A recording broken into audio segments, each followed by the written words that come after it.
On the computer. All right, I'm recording it now. Indus in the hot seat in the field. So I guess my question was, this is our first time taking one of these on. I mentioned that this is through the Graduate Marketing Association.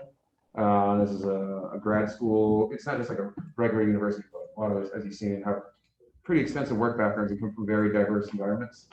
And, it's a new organization. Everything was put on hold because of COVID. So we're just kind of getting the GMA back up to speed. And part of what we could do is do speaker events where we're bringing speakers. Last week we had someone from PlayStation come in and do career talks with people, do Q&A. We do speaker events. We do workshops where people come in and show us some digital marketing stuff to help get skills up, and then consulting project. So this is our first one of these. Hey, and Greta's here. No, it's all good. You're actually right on time. So we just got started a little early. So that is what this is. This is through this, the GMA. So we have a lot of flexibility as this isn't a traditional course. No one's getting graded here. We're all volunteers, and the goal of this was to connect people to you, get your hands-on work experience so that students can build portfolios saying, hey, I did a consulting project for XYZ companies. But you can also get something out of it too, because you're not recruit all of you. Recruit all of you. Yeah, recruit all of us. And, you're not babysitting undergrad students and showing them, a lot of us have very dynamic backgrounds. So, I'm not to embellish us, but I feel like it's half job. So that's what we are, is we're the Graduate Marketing Association. And I guess my first question is, what is the scale, or how long did you want to continue the project? Because ideally we run a module system. It's not traditional semesters. They're broken up into 2 semesters, if you will. So it's not a quarter. The fall is broken up into fall 1, fall 2. Sure. But a lot of us are willing to do this, ongoing. I don't know if there's a deadline or timeline, or behind this. For each of the projects that you mentioned, and also because we are all okay with extending, but we just want to know as an organization also we need to let us know how long will it be. Yeah, and so we can time management, because around finals it gets heavy, but then we have a lot of time in between classes. So as a startup, the needs are always diverse. Sometimes you'll have, I need this like today, now, tomorrow, and then it kind of ebbs and flows. Some of the things that I shared, I think I shared a couple of projects, or 3 of them. The first one being the whole analysis of the premium and the pricing pages of large companies. That is something we've been thinking about doing it for some time. So you'll come in with some numbers and we'll figure out what makes sense. I can give you a little bit more colors on those. The second one, if I remember, was social media. That's an ongoing thing. We could come up with a strategy and how to engage. So I kind of do it depending on my availability. I manage the Twitter account once in a while, post on LinkedIn, but give a line of sight in terms of where we have to go, how we have to engage, what content we have to put out there. That could be ongoing, something like that. okay. Social engagement. Customers love it. People love it. They want to talk about us. Or their ideas. There are a lot of marketing things that, if you see, at least in startup world, in fact, I was just having a lunch meeting with an investor. It has become so much crazier that nobody's talking about products anymore. Yeah. People are all talking about, hey, how are you going to go to market? How are you going to acquire customers? So sales has become paramount. Marketing has become paramount. Marketing has taken a new role, which is growth, as you guys know, right? So it's no longer, hey, let's run a campaign and calculate the ROI 90 days from now. It's becoming growth. Hey, let's run a campaign in the morning and calculate the ROI at 4 p.m. in the evening. If not, change it. Change the creative, change the direction. So I think, at least to answer that specific question, some of this could be, yes, weekly, monthly, some of them could be ongoing. Okay, sure. Yeah, that's what we wanted to know, is like, hey, was there a deadline to wrap everything up with? But I mean, obviously when we're done with the project, we'll present and say, hey, is there, we finished our, can we have seconds? So if you're willing to work with us past the end of the fall, I think most of us are willing to continue the project. I don't want to speak for everybody, but I think we wanted to know the skill. It also depends on how to use the word.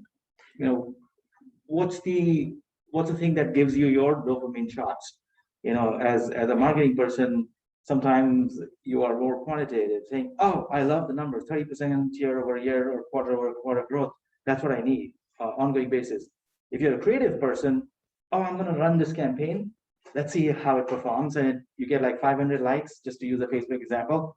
That's your dopamine shot. Yeah. So that means you work in spurts. Okay, come up with a great idea, great punchline, great copy, put it out there and see if it works. And then maybe nothing for a couple of weeks. Oh, maybe another great idea. So it depends on what you are as an individual, what drives and gives you the energy, and then we figure out a way to work together. Okay. Any other questions? Let me dominate the conversation. I always do this. I have got questions related to data. So if you Sure. can, I've got questions with respect to the first project, data-driven analysis. So I have like questions with respect to, you have shared one sheet, which has 5 tabs. So what I wanted to know is, which is the master sheet? Or is there a reason for sharing 5 tabs? Because I could see some overlap of companies. Yeah, so that I can sit down and give you a rundown of what the sheets looks like. But there is one master sheet. There's a little bit of overlap.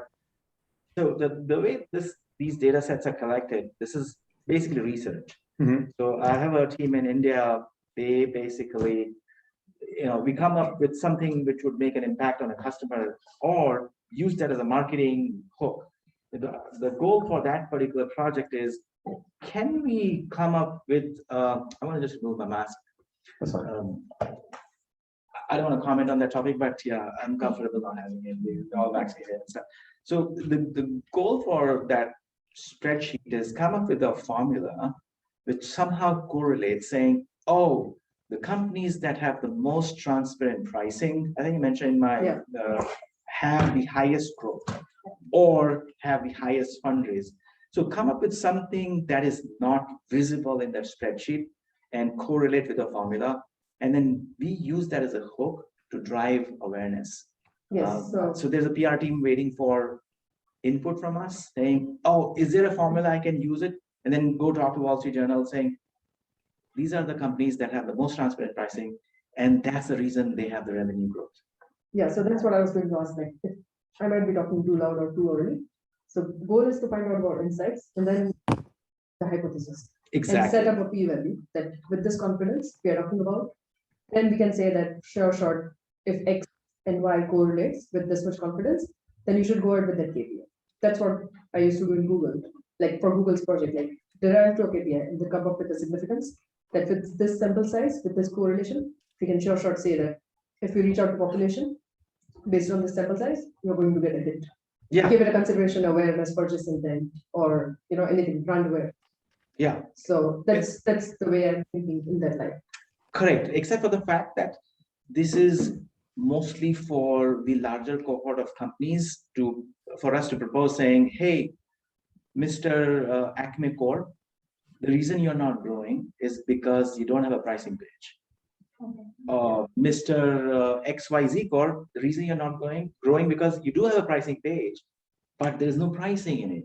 And you probably, as a customer, when you go onto a website, tech company website, what do you do in the first 2 minutes? You say, oh, what's the product? I love it. Okay, how much is it for? Oh, shit, no pricing page. Yeah, enterprise pricing, contact us. Contact us. The world of enterprise pricing has moved on to full transparency and discovery. And that's the point you want to prove, that companies that are most profitable, making the most amount of money, and the noise and PR are the ones that have the transparent pricing or the pricing disclosed. Because what happens is you and I are trying to find a solution. And the moment we go on the website, say, hey, the pricing is there. What's the feeling? Oh, the company is trustworthy. You get a thought process versus you feel like I'm going to a flea market. I like a product and the guy looks at me, let me see how much can he pay. You don't want to do the transaction. You want to leave that shop right away because there is no trust. He's going to charge my cousin $2 less, but charge me like $2 more. I don't want to do business with this guy. That's what's happening. The companies that are listed, 50% of them have not realized that fact. And that's the point you want to make to the market. That if you want to grow your revenues faster, become popular, get more customers, you have to have a pricing page to begin with and a transparent pricing as a second. So your end goal or your end objective is to go to these companies and let them know the fact.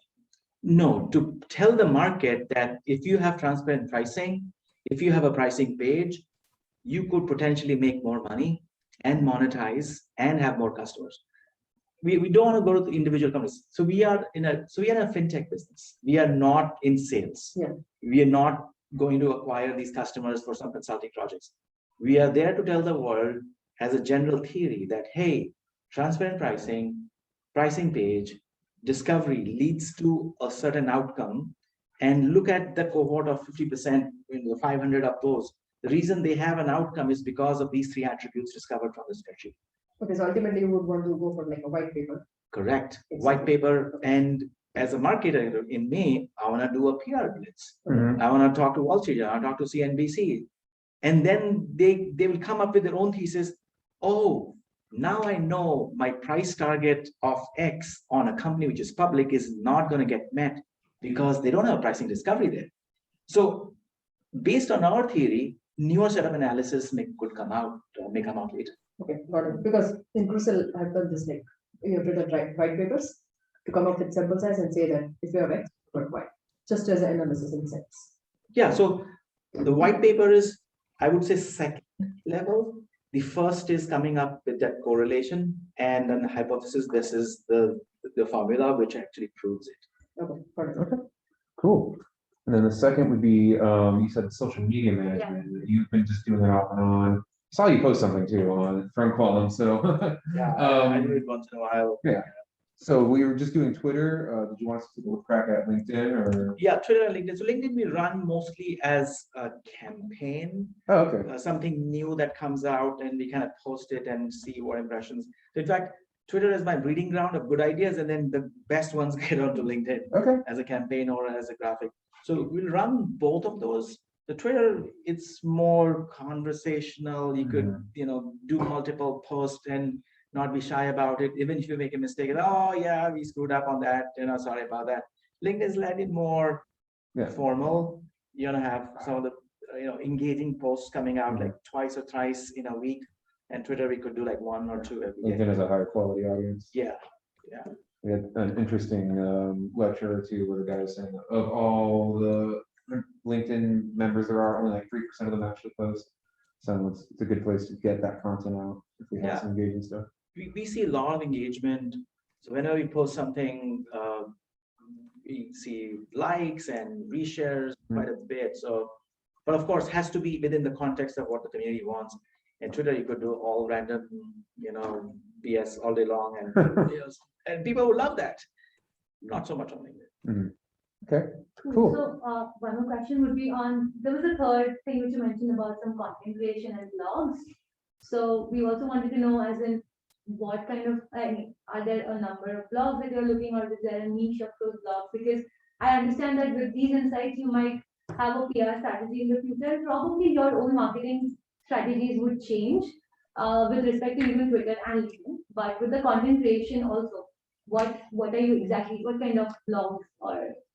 If you take a look at our blog on Quolum.com, we've done quite a bit of posts in the last 3 months. Then that's when we hired. So we have 2 freelancers that are working with us today. There's one SEO person who's working with us, which hired like a couple of months ago, like a part-timer. And what we do collectively, like every week we brainstorm, come up with a content calendar saying, oh, these are the keywords which relates to our business, and then have a topical strategy around it. Hey, so let's say shadow IT, fintech, expense management and cards, and then what are the keywords that are being searched for on Google? So kind of look at the density of those searches, and then based on that, we have a content calendar.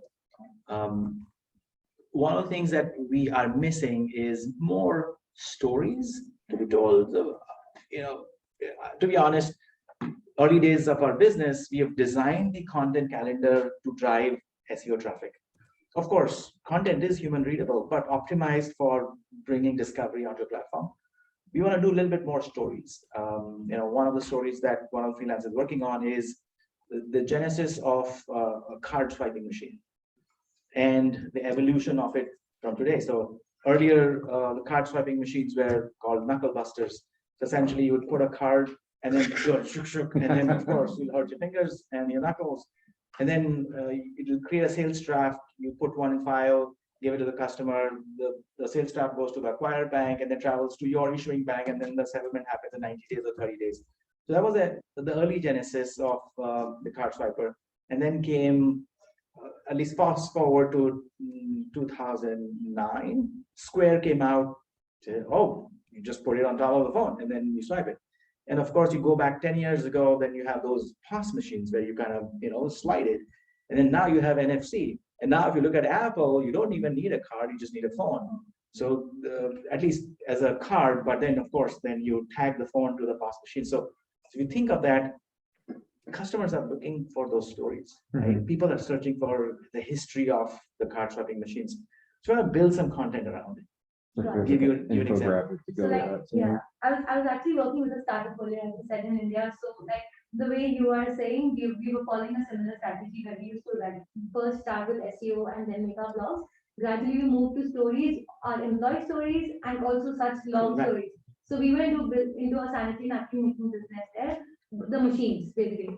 So how we went on from where it started and how it is, I think people, and then the website footfall increased like 5x times. Exactly. So that would actually be very helpful. And I was just going to recommend that because you said it, but that'd be really helpful. So just wanted to get an idea on what kind of content you were looking at. So whoever is in doing that would have an idea. Yeah, the whole goal is you write engaging content, which is not just for your customers, but for bystanders. Even if I'm not looking for an expensive, bag or a purse or a garment, you still want to wander into that store. Let's just check out, right? And that's the idea for some of these stories, that even if they are not the buyers, we still want to present ourselves. Right? Yeah, this is the story that I want to tell to the world. Yeah, and it has to be relatable, right? Relatable to our business. I don't want to write a story on the history of gaming or it does not relate to our business, but somehow in the vicinity of where we are. Okay. Yeah. So major question was that just to add to that, the blog content could be your short spurt, something that could be accomplished over like 1 or 2 weeks or 3 weeks, like a project or group of blogs, and then gap and then move to the next one, because content demand is there ongoing. You could pick up a few topics and then you could keep writing on those. Okay, sure. And then should we run those topics by you first before we drop it full blog? I think that'll be a good idea. So what we could do is, depending on bandwidth from your side, we could plan saying, okay, these are some of the ideas. We could brainstorm ideas, like have a 15-minute or 20-minute session, brainstorm on some of the ideas, so you get a guidance of what potentially I'm looking for. And then we can plan on a calendar saying, okay, what you could do, how much time, what format, because content could take 5 different forms, just pure graphics versus a story which is more text and some images interspersed. Ultimately, you want to hook them in a way that they want to PDF it or save it, read it. And then some sections they could screenshot and tweet it, and then distribution becomes easier. So that's the idea. At least from a business blog, you want to keep a little bit of a formality, but still kind of make it engaging. Yeah, maybe people can relate. So the social media, I think, works on shareability and savability, maybe, and connectivity. So those 3 things can be established. Cool. Very cool. Thanks for sharing. Any other questions? Open it up. Okay. Would we be able to get some of those keywords too already? Kind of like brainstorm. I'm not sure if you have a list of keywords that you're already like trying to bid on, kind of stay within that realm too. And we'll start cooking up some ideas, run them by you before we execute and turn them into infographics and stories. Yeah, we could basically kick off a Google Doc and then work async and share, and then figure out what works as a content calendar. Yeah, so you were looking at like data is one part, the requirements, and social media and content could be another. So those could be 2 different things, and probably also wanted to know who would be the point of contact if we have to, like, even for social media, you want a content calendar, but if you have already a planned content calendar, how would we help in, like, would we create content or would we helping with the next content calendar? That would be like another. So we already have a couple of people who work on the content calendar, and basically there's an editor, and then we have 2 freelance writers who currently only work on topics related to our business, which is more SEO heavy, and probably the things that you see on our website. And then there is another set of 12 or 15 posts. So kind of work 2 to 3 months in advance. Sometimes it slows down. For example, I think last month or October, we posted a few because we had some ideas, but we decided to kind of pull back on those and not post those articles. For example, if you search for Brex versus Ramp, the two popular expense cards, now we are ranking number 3 or number 4. And that was because of a blog post that we wrote like a month and a half ago, and it got picked up and people are searching for it. And it's very tactical because we realize people are searching for Brex and people are searching for Ramp.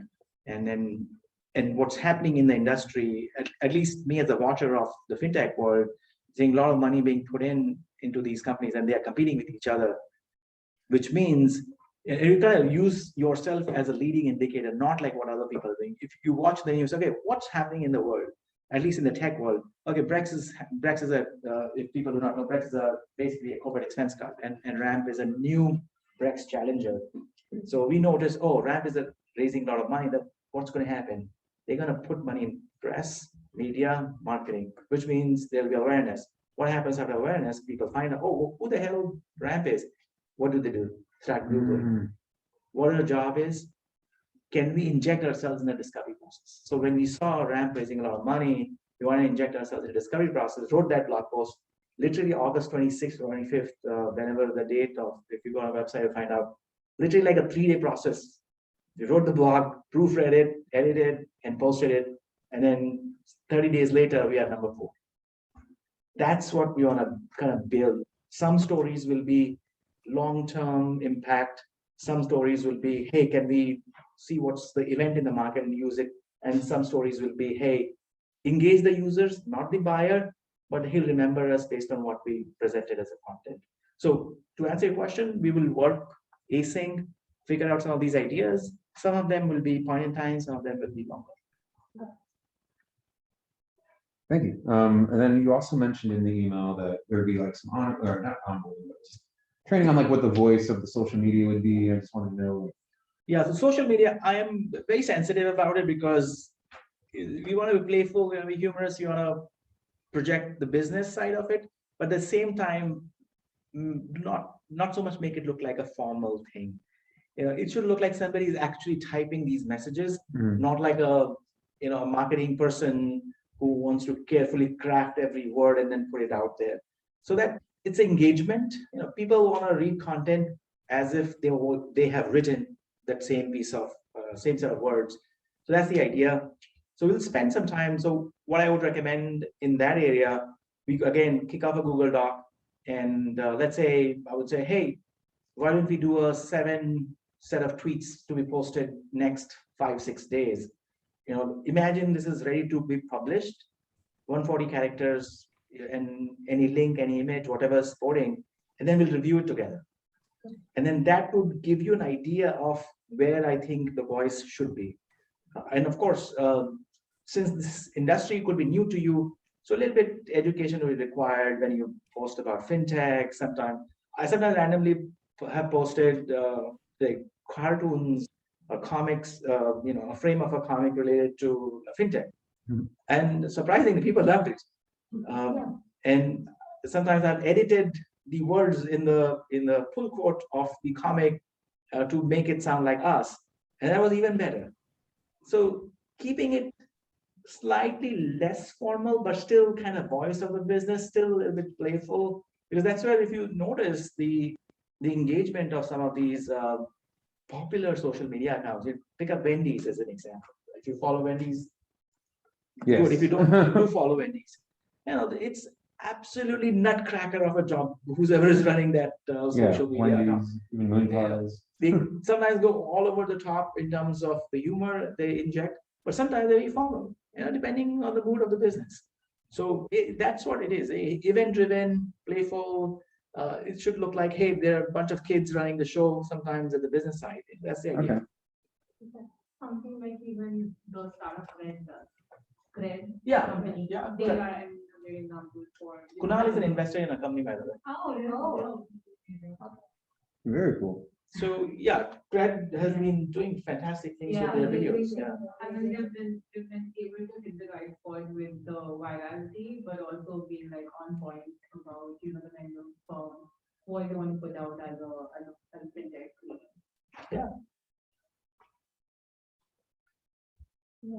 Good stuff. Any questions from Zoom world, or you in the oblivion void of the digital? No, I Cool. think we covered a lot. You guys are asking great questions. You're beating me to it. So yeah. Oh. Apologies, Daisy doesn't have questions. Yeah, Daisy's normally the one who asks the good questions.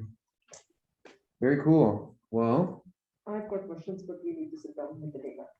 So that we'll do over Zoom someday. Yeah. We'll organize a session and then we catch up on the data. sure. And then, so, is it okay if we follow with you directly? I know you're busy running an entire company.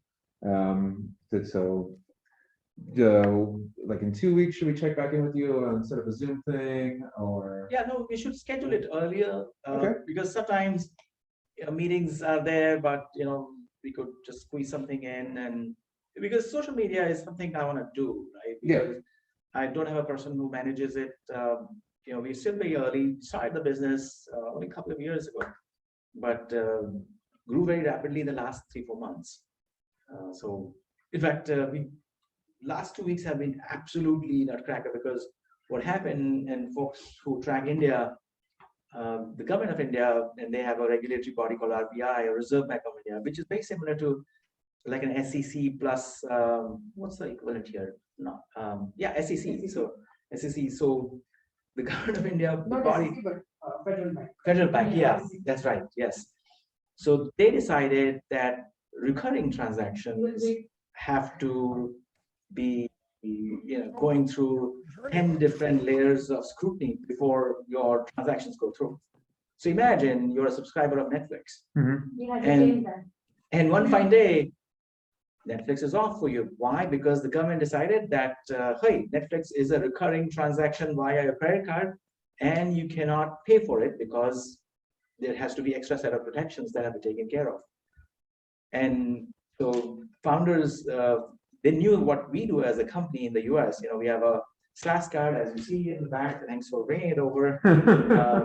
And we basically give this expense card to businesses and ring fence it to pay for SaaS cloud and media. And then a lot of SaaS management rules downstream say, hey, you have a recurring SaaS payment method. Why don't you give it to us in India? That will take the pain away of paying for all of the SaaS products that they have. So founder calls me saying, hey, he cannot run the engineering because his Jira account, Atlassian's Jira, is now blocked because his credit card is getting declined. So in effect, Jira, Confluence, Slack, Figma, so all the modern tech tools which actually run modern software companies are getting blocked. You have to physically go and charge and swipe your card again, or put a 3-pager mandate, which they have a name for it. You give it to the bank.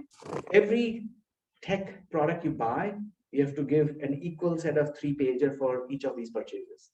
So imagine us going to Macy's, and before you want to swipe your card and pay, you have to first call the bank. Hey, I'm ready to swipe the card. And the bank says, oh, no, you cannot do it right now. You have to fax a 3-pager to us. So that's what happened. And that basically brought a huge amount of business and customers coming in. So we today we give out these cards to companies in India, and they use it to pay for all these Jiras and then Slacks and Figmas of the world. We have not formally launched in India yet. I had no plans of launching this product in India, and this is now an intervention. And what my investor just told me, good hack. I didn't do anything to hack this; it just happened. So we're kind of busy into that, and once we get all the legal sorted out, we're gonna launch it in Q1 next year. Very cool. Yeah. Awesome. No worries. Cool. Yeah, we'd love to chat more if you have any other questions. I know I didn't do a formal introduction and stuff, but I find it boring, so I kind of No, your Dive. Sequoia one is very interesting. sorry. The Sequoia experience. I would want to know about that. Yeah, we do a little bit of the, hey, your career talk, like, hey, this is what I've been doing, and if you're open to What question specifically? it. So I always been amazed because of the funding they've done in the past 20, 25 years. Yeah, Starting 40 with the Google, 40 I would years. say. I know Sequoia because of Google only. Hmm. So what was your profile in Sequoia? Because I've always been interested in fintech, but because of the Bay Area things, I had to be in tech. Otherwise, you just get thrown out or just move to East Coast. So I want to find a way to be in marketing, fin, and tech. So I'm really interested in what exactly did you do in Sequoia? Great question. So do you know this term called EIR? Sorry? EIR, EIR. No, sorry. It's an acronym for entrepreneur in residence. Hmm. So essentially what happens, any venture fund has a set of people who are busy investing in companies. Then the second cohort of people who are helping the investors run various companies. And in that second cohort, there is a specialized cohort. I'm going to use specialized very loosely. Basically, these are former founders who have had industry experience in a certain sector. They basically are brought into the fund to help on specific problems. And specific meaning, oh, you are great in deep data inspection. I'm just going to throw an acronym here, deep data inspection. We have a company in deep data inspection that is struggling. Can you help them out? So it basically becomes like a, what's the right word? Mercenary. Yeah. So you're a mercenary. You are brought on as a contract to hire. So contract to kill, not to hire, contract to kill. And then you're put in charge along with other companies, and you basically run certain companies for a certain period of time, and you help them with whatever problems you have, go to market, marketing, product, operations, finance, merger and acquisition, corp dev, what have you. So that was my role at Sequoia. So I came in because my previous experience as an entrepreneur, sold a company to Oracle. They said, hey, we have 3 or 4 of these companies who could benefit from an experience. We're going to bring you on board, spend time, whatever quantum you have. And then, so that's what I did. It's a very lucrative role. It is a role without any responsibilities. But a lot of responsibilities. No, not a lot of responsibilities. Because you are essentially a thought leader and an advisor to founders to go get things done. So every day, the founders going, hey, I have this issue, how should I solve it? They say, okay, let's brainstorm, let's whiteboard, and they solve it. So you don't have to do anything. So when I say responsibility, you don't have to actually move any muscle other than your brain muscles, and they go out and solve it. That's like consulting. Yeah, it's a consulting role, slightly more glorified. Yeah. So I'm just saying, the BCGs and McKinsey's just give you words and the way Correct. you do it, and Correct. someone else actually executes those things. It was fantastic. I had a good time. After that, I kind of started, parsing the nuances of how the investors work. What do they think? How do they evaluate deals? And what's a yes versus what's a no? What's a maybe versus a no-show? So basically a learning exercise. How did you decide to start Quolum? I was about to ask that. Yeah. When you're already on the side of things. I was never an investor because at Sequoia, I was not an investor. I was not looking at deals. I was not in any committee. Yeah, I would get, hey, what do you think of this? Can you take a look at this? What's your opinion of this business plan or this? Never as an investor, because that's a different world. So looks like I was on the dark side, but I wasn't. So just to clarify, so EIR are you are operate, execute, and run the business better, based on the problems they have. But yeah, I kind of now understand the dark side. The Quolum was very interesting. So after that Sequoia gig, I spent a year and a half at a company called ChargeBee, which is now a unicorn. So I got hired as a chief growth officer, and they had a great product, but not so much of a great brand. Although I'm not a marketer, I'm a CS major. But last 10 years running my own business, I have now a new muscle of marketing in my head. So I came on board and then kind of realized, hey, yes, great product. Nobody knows about this business. So the first thing I did is, got a $250,000 allocation from Krish, who is the founder and CEO, saying, hey, we're going to spend this money on marketing.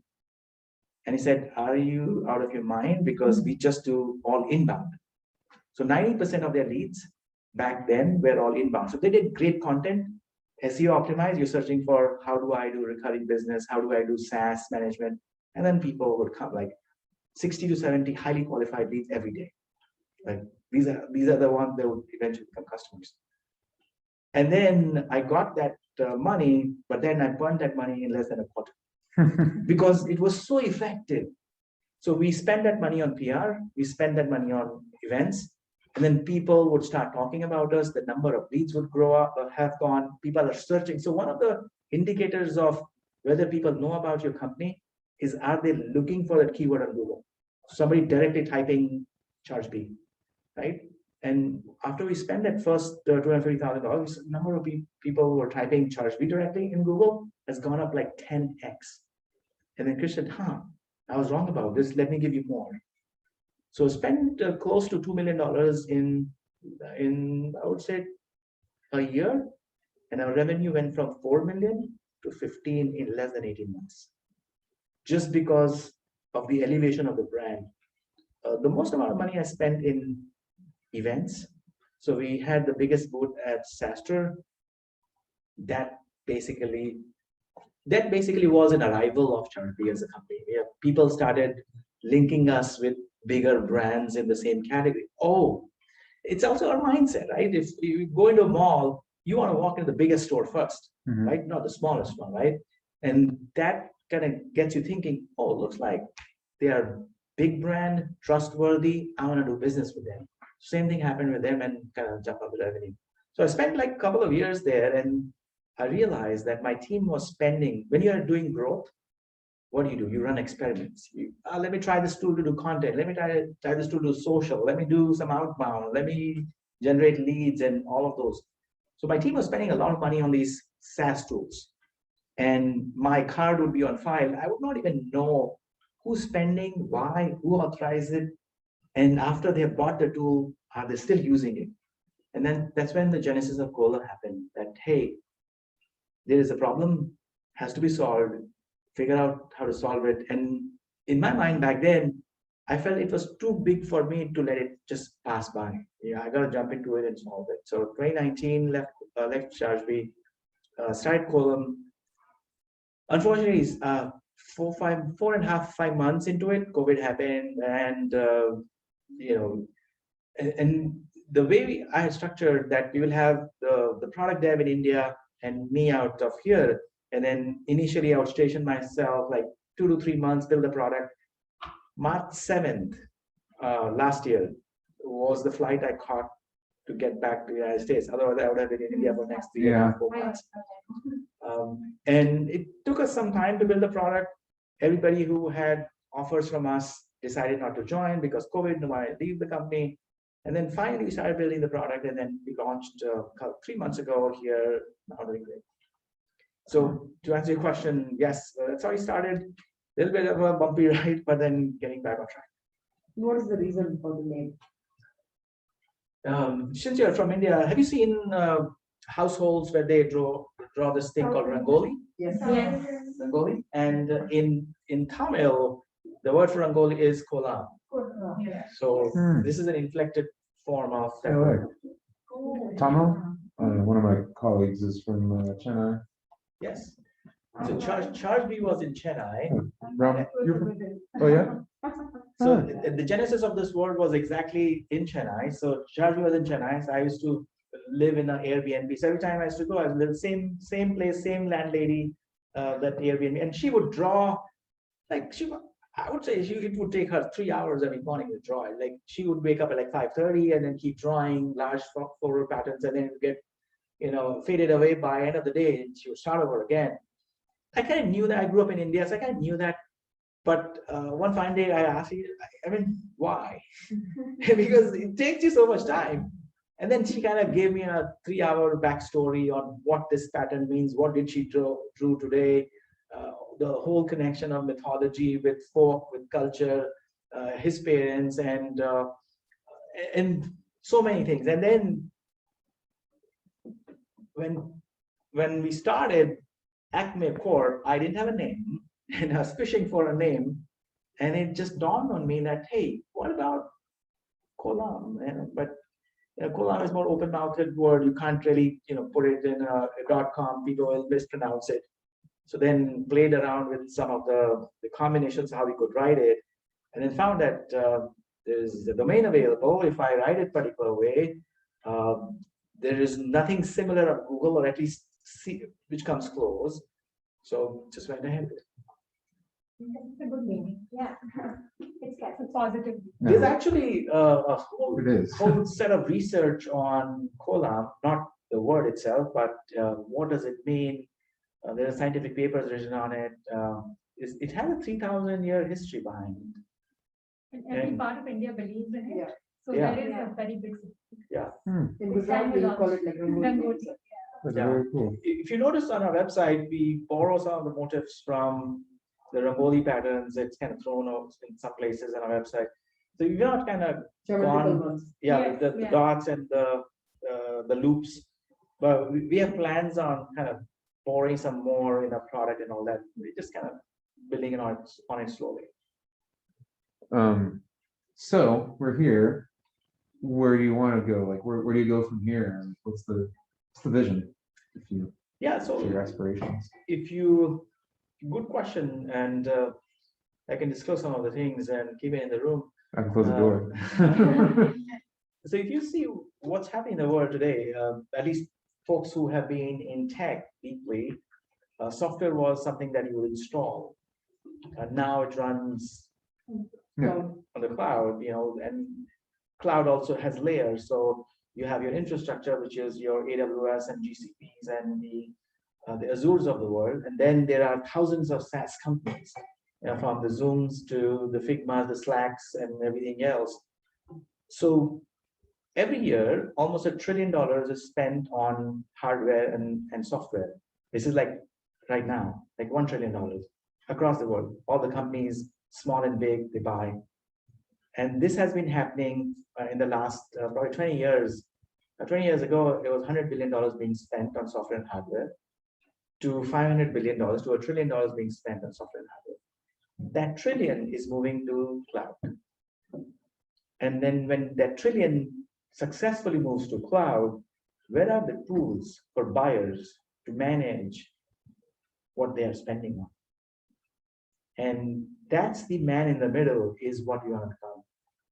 That as a buyer, I have this, and right now, this is the front end. This is not the final product, the grander vision, the grander plan around it. So we give this to the buyer saying, oh, use a SaaS card and buy all the tools that you want to buy. And then downstream, behind the scenes, there's a whole software behind the scenes, which our customers get today. They do analytics, they do control, they do whitelisting, blacklisting, they do org spend management after they have a card. So think of this as, let's say you had a dinner, and what happens? You get a receipt, and then that statement comes 30 days later.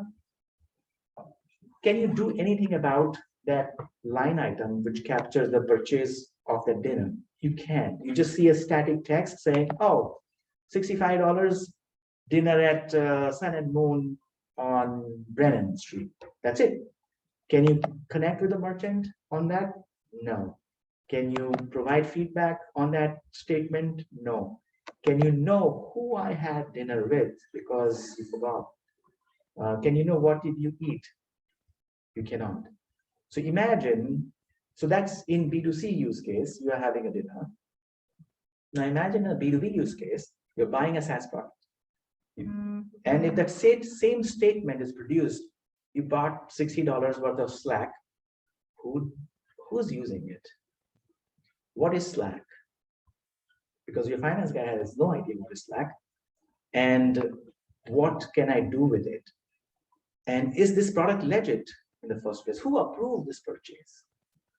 That's the fidelity we provide beyond that transaction that appears on the statement. So our customers can go on the statement, double click on it, and then do all of these things that we enable. Oh, essentially like a smart contract. Smart contracts is coming in future, plus on the side that you could ingest. We come in even before the contract has been written. Okay. You know, when you're ready to pay for something, Itemized invoice. yeah, invoice is part of it. So before you're ready to pay, this basically will, let's say you're buying Slack. You're ready to swipe the card, or you'll swipe the card. Slack as a merchant initiates the transaction. But behind the scenes, the organization has put a rule saying, no, we are a Microsoft shop. We can only use Teams. So based on that rule, our system is going to decline that transaction, say, hey, you're not allowed to buy Slack or any other product for that matter. So it's basically a rule engine, a repository of all SaaS products that you have bought, and all the fidelity that you could bring in after a transaction has happened. So this is basically a hook. It makes it easy because you no longer are doing a post-factor analytics. So what happens today in the industry, if you want to do an analysis like this, you hook into an accounting system, you hook into ERP, you hook into a ledger or NetSuite or a Xero or a QuickBooks.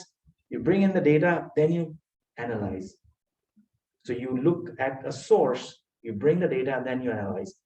What we are doing is we are turning it on its head, saying, no, we are the source of the data, and we are the analysis ourselves, get a conjoined twin in a single system. So that's where we are. The plan is to take over the world. In a nice way, because the spend is going to increase on a daily basis. And merchants are not able to figure out how to sell better to customers. And customers have to go onto hundreds of different sites. So SaaS is no longer a single vendor play. So 10 years ago, if you wanted to buy software, it would come from Oracle, IBM, Microsoft, BMC, CA, Dell, HP, 10 vendors. You could count on your fingers. Today, if you want to use software, guess what? It's 50 vendors. An average size, take your own personal life. You use Evernote, you use G Suite, use Notion, and Zoom, and 5 other tools, probably 10 tools just to manage your life. Think about a business, hundreds of different tools. How do you manage, as a human being, it's impossible to manage those hundreds of tools. So we kind of give them the repository. Now kind of, the longer term vision is to converge this from the buyer and sellers together. Yeah, there's There's a lot to be done. This is a longer term plan. We started just less than 2 years ago. So when I met you, I was just a for marketing vendor, and I just knew about the SaaS card. Are there any other services in the Quolum umbrella? Or So this is the product. So okay. we sell this as a product. This SaaS management as a keyword that's provided with the product. So this becomes your front end purchasing vehicle, and everything else, all the features that I mentioned, comes along with it. And we don't sell this as a physical card, or we don't give it as a physical card. So because it's for SaaS, cloud, and media, why do you need to carry something in your wallet? Yeah. You could go on a dashboard, copy paste, put it on file wherever you want. That's it, you're done. So at least the plan is not to ship plastic. Just to make a statement saying, we are digital. Why do you need plastic? Oh, very cool. That was awesome. Anyone else? Anything? Just a thought. So I don't know if I could not see Anaplan on your customer list, but I don't know if you know about Anaplan. Yeah, maybe it's financial planning tool. Yes. Yeah. So they have this great tool. So I was thinking, okay, if this combined with Anaplan, Anaplan can give it to the. I worked in Anaplan as a data scientist, so I know how that works. So if you combine this with Anaplan, you are reaching out to a hell lot of customers with hell lot of cutting down the marketing funnel. So So you could do better analysis directly from Anaplan. Yeah, we've not looked at Anaplan, so I think that's a great idea. I think it's a potential integration for us. I think it's like best combination of products, I would say. for Yeah. your customer and for another. For enterprise customers, yeah. This is what they need. Yeah, no, I think it's a great idea, something to, I'm gonna pick your brain on enterprise sometime. Yes, and I work, so I know like people on that. Hey, This is my And colleague My Ramos. husband works there too, so there are the sales people and all with whom, or product people, with whom you can get in touch with. okay, super, yeah, I'll talk to you then. You just missed the whole thing. He was talking about how the name Quolum came from Chennai. You grew up in Chennai? Yeah. Yeah. You probably know Quolum, right? Yeah. The movie patterns, yeah. That's the inflection of that name. Oh, that's pretty cool. Yeah, I was like, "Whoa, dude, it's talking about your name. Get in here." So, One more anything? question Oh, for the data project. I'm really keen on it, so I might keep on bugging you. Sure, absolutely, yeah. Whosoever, like you said, the data has come from India, you're for the team. So if you don't have time, if you can put us like data team in touch with the person who is giving us data, we can talk directly. So we know what granular level we are. Yeah, so this is the final outcome. We can chat on that. So it's basically a research team. They go and mine data from the internet and collate it and keep it in a spreadsheet. But yeah, let's chat on that async. Also, I don't know if you use any data from Crunchbase. Crunchbase has lots of data. We have used some Crunchbase data, which could be the same. Yeah. See, again, I'm going to take a tangent here. The ultimate source of data is only 4 or 5 companies. And everybody else is copy paste or re-syndicates the data around. So if you know that business, Yeah. so Crunchbase is authoritative in some of the fields. Other data sources, Zoom Info or Apollo, and They're half true, half not. yeah. So this is authoritative. This has come, at least majority of the fields have come from the pricing page of the companies. Stripe.com/pricing, or Anaplan is there, I think, listed. Anaplan.com/pricing, and then the instruction was populate these 7 or 8 fields based on the master list of the unicorns, and go to the pricing page to get most authoritative answer if it exists. So do you parse this? No, it's humanly done. It's not automated because the list was small. So plus parsing would only give you so much, but Yes. somebody has to sit there and analyze the data. So Yeah. it's done by a couple of research folks. We eventually want to automate this. So if you know somebody in ML, Yes, so I have done parsing in Scripy. okay, So I was working in engineering trafficking. We used to take a lot of data from open source website for the victims and all those things. So we used to do a lot of parsing using Python machine learning and Scripy. Scripy is the one which you would want to go for. got So it. you just schedule a job, and during the day, the data keeps on passing. You put it in S3, take data using the CSVs and JSON, and then analyze it. So Got it's it. all automated. You Yeah. just need one parser. We'll talk about it on that. Yeah, we are gonna do this for larger data sets because this was just a starting point for the unicorn companies of the cloud 1,000, 1,600. Yeah, I this think is the that's 1600. 1,600 is the count. So eventually we want to do it for 5,000. We have 38,000 companies at catalog. We eventually want to do it for that seed. Okay, so about next steps. So as I said, we plan to make it in 2 teams. One would be handling data, and the other team would be social media content and other things. So we'll send out an email and check out whenever you're available. So then we can set up meetings. For both.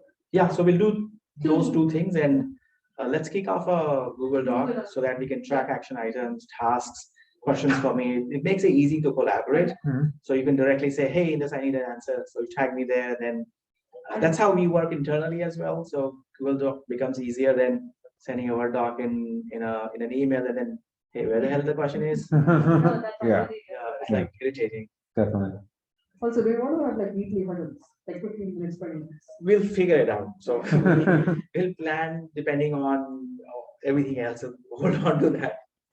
I don't want to overcommit my time yet, and also your time, because then because I don't know what your schedule is. So I don't want to propose something that breaks your flow of work. We'll figure out. We'll try to do as much as possible async, and then get on a call and then put it on the calendar. Sure, I'll send you an email, just checking out whenever you're free, and Sure. accordingly we can just take probably 15 minutes each calls so that. Okay. Sure. Awesome. Perfect. Sounds good. Perfect. This side of the room, any questions? I'm just kidding.